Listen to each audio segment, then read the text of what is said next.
یہ کئی عورتیں نماز میں غلطیاں کر رہی ہوتی ہیں، نماز میں کبھی ان کے سر کے بال نظر آ رہے ہوتے ہیں، کبھی کلائیاں نظر آ رہی ہوں گی، یا تو نماز میں کبھی ان کے پاؤں کی پنڈلیاں نظر آ رہی ہوتی ہیں، کتنا عضو کھلنے پر نماز ٹوٹ جاتی ہے۔ ابھی میں آپ کو بتاؤں گا، بڑی توجہ کے ساتھ آپ نے سننا ہے۔ یاد رہے کہ وہ اعضاء جن کو نماز میں چھپانا فرض ہے، ان اعضاء میں سے کوئی ایک عضو اگر اس کا چوتھائی حصہ نماز میں کھل جائے تو اگر اسے فوراً چھپا لیا گیا تو پھر نماز نہیں ٹوٹے گی، لیکن چوتھائی حصہ یا اس سے زیادہ نماز میں کھل جائے اور اتنی دیر تک کھلا رہے جتنی دیر میں ایک رکن ادا کیا جاتا ہے، مثلا رکوع ہی اس نے اس حالت میں ادا کیا کہ اس کے عضو کا چوتھائی حصہ کھلا رہا، تو اس حالت میں اس کی نماز ٹوٹ جائے گی۔ پہلی صورت یہ ہے کہ پورا رکن ہی اس حالت میں ادا کرے، لیکن دوسری صورت یہ ہے کہ اس نے پورا رکن تو ادا نہیں کیا لیکن اتنی دیر تک اس کا چوتھائی حصہ کھلا رہا کہ جتنی دیر میں 3 بار سبحان اللہ کہا جاتا ہے، اتنے وقت تک بھی اگر اس کا چوتھائی حصہ کھلا رہا تو اس میں بھی نماز ٹوٹ جائے گی۔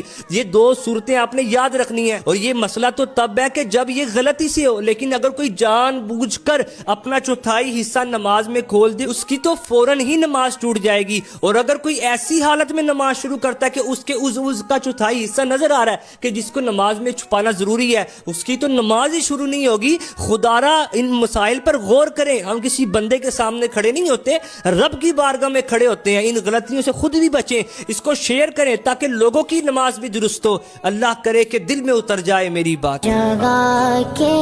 تاجدار